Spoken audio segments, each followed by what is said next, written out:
നടിയെ ആക്രമിച്ച കേസിൽ 8ാം പ്രതി ദിലീപിനെതിരെ സംസ്ഥാന സർക്കാർ സുപ്രീം കോടതിയിൽ. കേസിന്റെ വിചാരണ വൈകിപ്പിക്കുന്നുവെന്നും അടിസ്ഥാനമില്ലാത്ത കഥകളാണ് ദിലീപ് മെനയുന്നതെന്നും സർക്കാർ കോടതിയെ അറിയിച്ചു.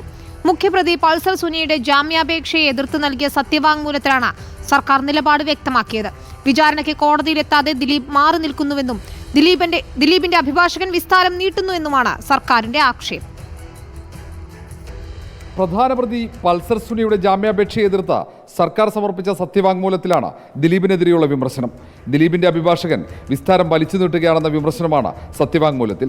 അന്വേഷണ സംഘത്തലവനായ ഡിവൈഎസ്പി ബൈജു പോലീസിനെ സുദീർഘമായി വിസ്തരിച്ചത് ഉദാഹരണമായി ചൂണ്ടിക്കാട്ടുന്നു. 109 ദിവസമാണ് ബൈജു പോലീസിനെ വിസ്തരിച്ചത്. ഇതിൽ 90 ദിവസവും വിസ്തരിച്ചത് പ്രതി ദിലീപിന്റെ അഭിഭാഷകർ. അതിജീവിതയെ 7 ദിവസം തുടർച്ചയായി വിസ്തരിച്ച കാര്യവും സത്യവാങ്മൂലത്തിൽ സർക്കാർ ഓർമ്മിപ്പിക്കുന്നുണ്ട്. പ്രധാന സാക്ഷി ബാലചന്ദ്രകുമാറിനെ വിസ്തരിച്ചത് 35 ദിവസം. ഫോറൻസിക് ഉദ്യോഗസ്ഥരെ 20 ദിവസവും ദിലീപിന്റെ അഭിഭാഷകർ വിസ്തരിച്ചു. അനാവശ്യമായി ദിലീപിന്റെ അഭിഭാഷകർ വിസ്താരം നീട്ടിക്കൊണ്ടുപോകുന്നു എന്ന പരാതി നേരത്തെയും സുപ്രീം കോടതിയെ സർക്കാർ അറിയിച്ചിരുന്നു.